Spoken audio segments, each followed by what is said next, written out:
Hey there, everyone. It's great to connect with all of you. Thank you for joining me. And today I want to talk about something that affects many of us on our fitness journeys, and that is alcoholic beverages.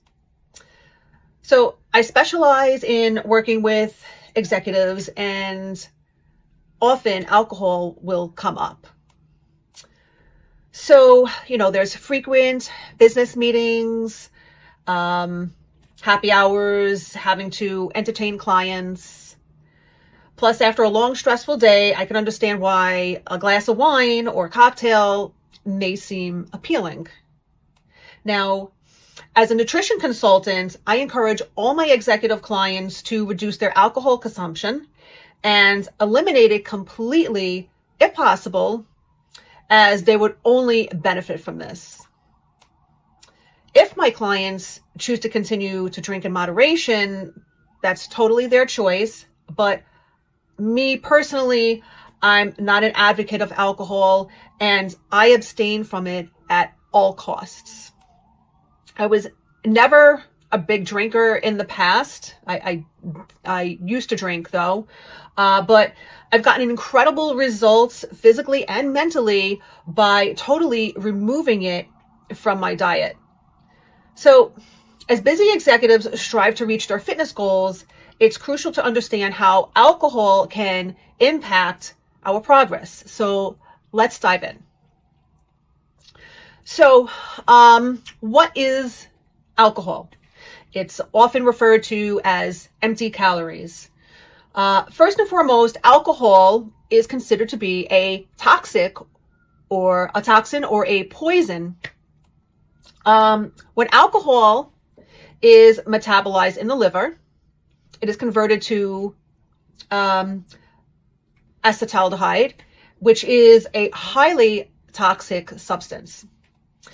Even in small amounts, alcohol is considered toxic to the human body. The more you consume, the greater the toxic effects are on the body. Even in small amounts, alcohol can contribute to problems over time. Now, besides alcohol's toxicity, it is loaded with empty calories because they offer no nutritional benefit. Just a couple of drinks can pack a significant caloric punch, and these are void of any nutritional value. In fact, alcohol is the second most calorie-dense nutrient after fat, providing approximately 7 calories per gram. Carbs and protein, they provide 4, fat provides 9, alcohol, 7 calories per gram.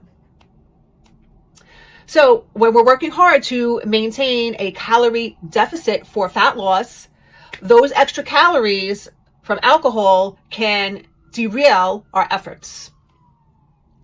Now, let's talk about what alcohol does in the body. It slows down your metabolism. And here's what happens. When we consume alcohol, our bodies are more inclined to use alcohol as an energy source. And the reason why your body is prioritizing to metabolize it, because again, the body recognizes alcohol as a potentially toxic substance. So the body aims to get rid of it.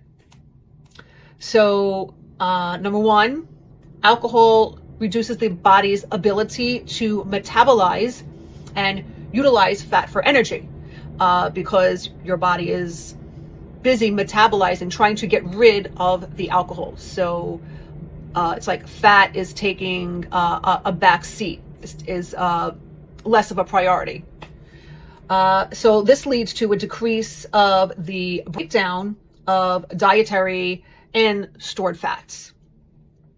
So this then results in a decrease of the rate at which your body burns fat for fuel.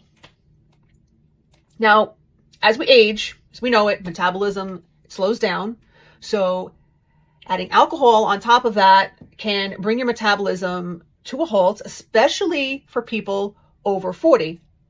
making weight loss feel impossible, even with a healthy diet and a really good exercise regimen.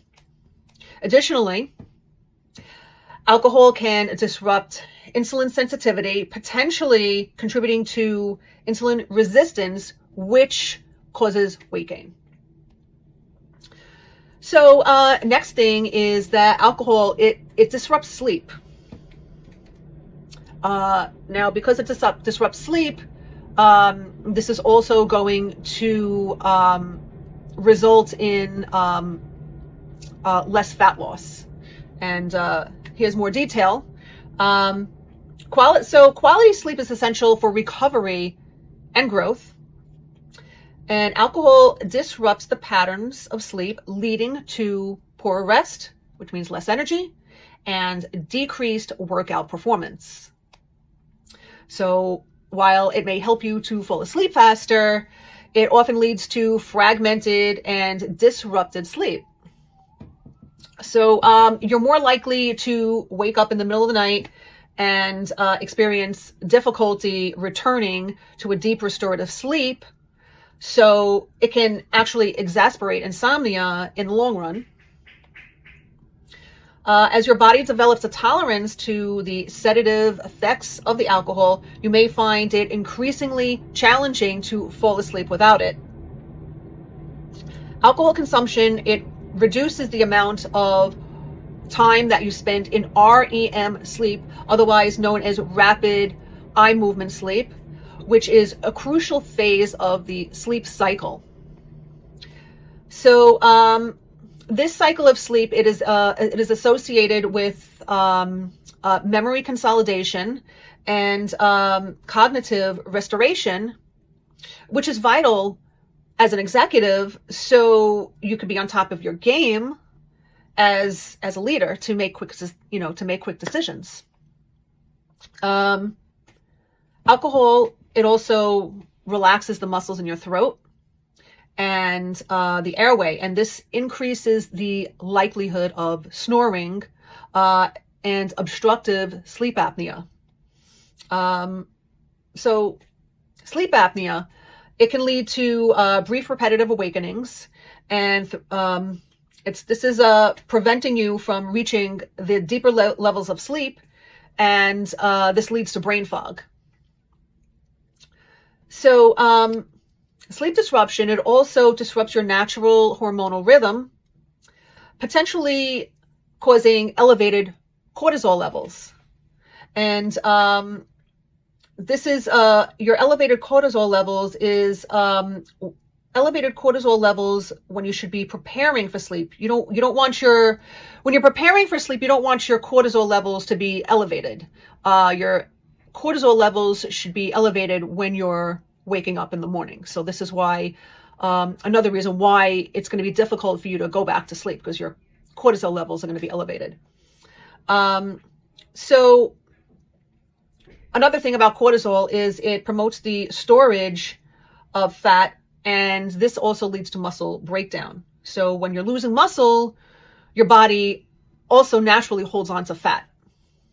Now, some people can get away with feeling a bit groggy and not performing at 100%, but as a leader in your business, even 1 or 2 drinks can have an impact on your ability to make crucial decisions and be on the top of your game the next day. This additional fatigue also makes going to the gym even more of a chore.